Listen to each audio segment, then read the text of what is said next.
पैसों की खेती। भोलापुर नाम के गांव में सूर्य सिंह नाम के आदमी के सूरज और विजय नाम के दो लड़के थे। सूरज बड़ा होने के साथ ही बहुत ही होशियार था। उसके विपरीत विजय था। विजय बहुत ही सीधा और भोला लड़का था।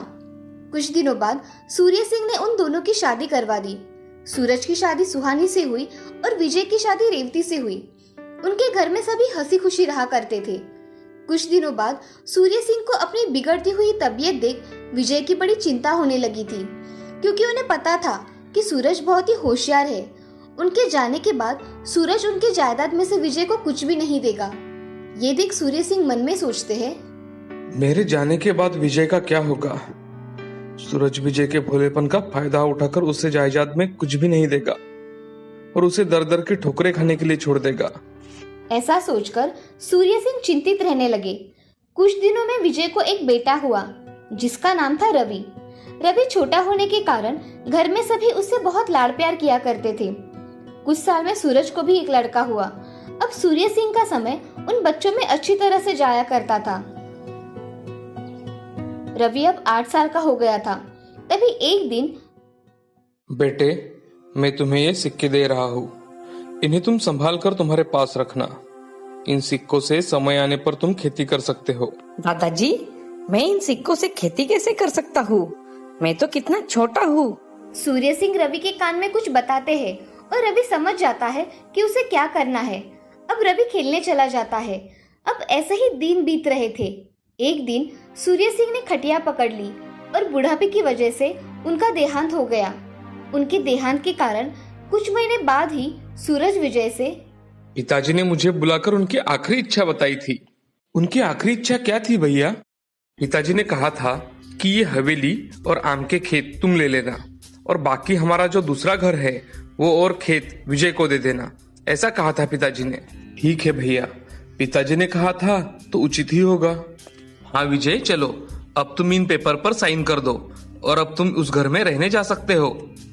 विजय सीधा स्वभाव होने के कारण उसे कुछ समझ में नहीं आया। वो अपने परिवार के साथ अब दूसरे पुराने घर में रहने चला गया। विजय के पास जो जमीन थी वो बहुत ही बंजर थी। उस पर खेती तो क्या, उस पर फसल भी नहीं आ सकती थी। ये देख रेवती को बहुत गुस्सा आया और वो विजय से, आपके सीधे स्वभाव के कारण हमेशा हमारा नुकसान होता है। आपको तो पता भी नहीं चलता। तुम ऐसे क्यों कह रही हो रेवती? मुझे तो कुछ समझ में नहीं आ रहा। आप इतने भोले हो कि आपको आपके भाई ने बंजर जमीन दे दी, ये भी आपको नहीं समझ में आया। रेवती, मेरे भैया ने ऐसा जानबूझकर नहीं किया होगा। वो हमेशा मेरा भला ही चाहते हैं। मुझे आप बताइए, इस बंजर जमीन पे अब आप क्या उगाओगे? विजय सोचने लगता है, मगर वो जमीन बंजर होने के कारण उसका दिमाग काम करना बंद कर देता है। अब रवि वहां आ जाता है और वो उन दोनों से, दादाजी को पता था कि एक ना एक दिन ऐसा होगा, इसलिए दादाजी ने मुझे ये सिक्के दिए हैं। उन सिक्कों को जमीन में डालकर उनसे खेती की तो हमें अच्छा मुनाफा होगा, ऐसा दादाजी ने कहा था। बेटा, क्या तुम्हें ये सब पिताजी ने कहा था? हाँ पिताजी। ऐसा कहकर रवि कमरे में भागते हुए गया और संदूक निकालकर उसमें से सिक्के लेकर विजय के पास चला आया। तभी वो सिक्के देखकर रेवती विजय से, ऐसे सिक्के डालकर क्या बंजर जमीन उपजाऊ बनेगी? ऐसा कुछ नहीं होता। मुझे रवि पर पूरा विश्वास है। मेरे पिताजी ने सिक्के दिए हैं तो कुछ सोच समझ कर ही दिए होंगे।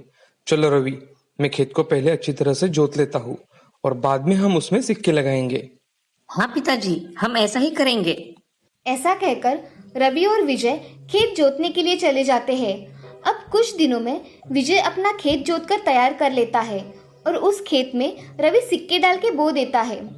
कुछ दिनों बाद उनके खेत में कुछ अजीब दिखने वाली फसल आ गई थी। ये देख विजय रवि से, बेटा रवि, पिताजी ने तुम्हें ऐसा ही कहा था ना कि सिक्के जमीन में बोने हैं। बेटा, मुझे फसल तो कुछ अलग ही लग रही है। ये देख रवि विजय से, पिताजी, मुझे दादाजी ने जैसे बताया था वैसा ही मैंने किया है। अब सिर्फ उस फसल पर फल लगने का इंतजार करो। ठीक है बेटे, जैसा तुम कहो। ऐसा कहकर विजय और रेवती फसल पर कौन से फल लगते हैं इसका इंतजार कर रहे थे। कुछ महीनों बाद उनके बंजर जमीन में फसल लहराने लगी। ये देख रवि और विजय बहुत खुश हो गए। अगले ही दिन विजय जल्दी उठकर खेत में जाकर देखता है तो उसे दिखाई देता है कि खेत में फसल को पैसे लगे हुए हैं। उसने तुरंत जाकर वो पैसे तोड़कर देखे तो वो असली नोट थे। ये देख विजय बहुत खुश हो गया और विजय घर जाकर रेवती और रवि से, रेवती देखो, हमारे खेत में फसल को असली नोट लगे हैं। विजय उन दोनों को नोट दिखाने लगा। ये देख रेवती और रवि आश्चर्यचकित हो जाते हैं।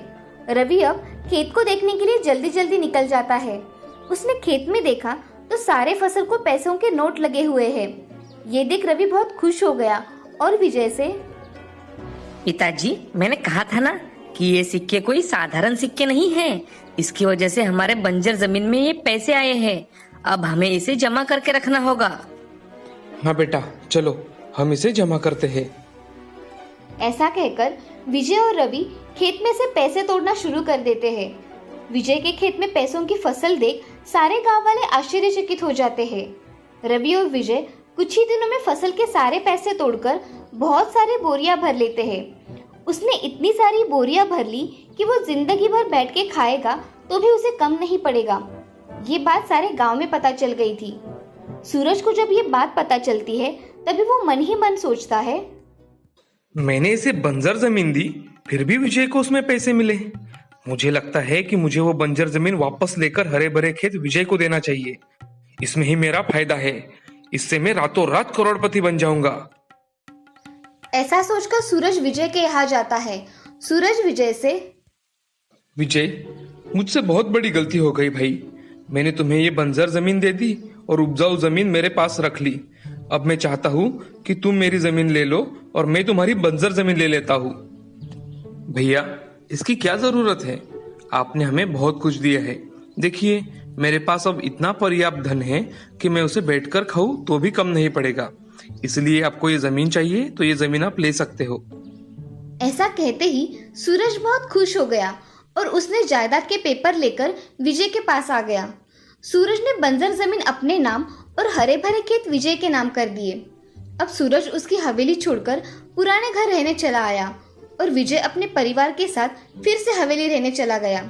अब सूरज ने बंजर खेत में जाकर देखा तो सोचने लगा, इस बंजर जमीन में मैं पौधे कैसे उगाऊं? हाँ, मैं रवि से पूछ लेता हूँ। उसको पिताजी ने बताया था कि कैसे पैसों की खेती करते हैं। ऐसा सोचकर सूरज रवि को बुला लेता है और उससे पूछता है, बेटे रवि, पिताजी ने तुम्हें इस खेत में पैसों की खेती कैसे करते हैं ये बताया था, वो बताओ मुझे जरा। बड़े पिताजी, मुझे दादाजी ने कुछ नए सिक्के दिए थे। उन्हें बोकर ही इस खेत में सोने के पौधे आते हैं और एक बार पैसों की खेती करने के बाद उस खेत में कुछ भी नहीं आ सकता। वो जमीन अब बंजर बन गई है। इसका कोई उपयोग नहीं है। रवि की ये बात सुनकर सूरज को पता चला कि उसने कितनी मूर्खता की। अब उसके हाथ में कुछ ना होने के कारण सूरज अब हाथ मलता रहा। अब कुछ दिनों में सूरज अपना सामान बांधकर शहर में नौकरी करने चला जाता है और विजय अपने परिवार के साथ गांव में खुशी खुशी रहता है। इस कहानी से हमें ये सीख मिलती है कि जिंदगी में कभी भी लालच नहीं करना चाहिए। लालच से हमेशा नुकसान ही होता है।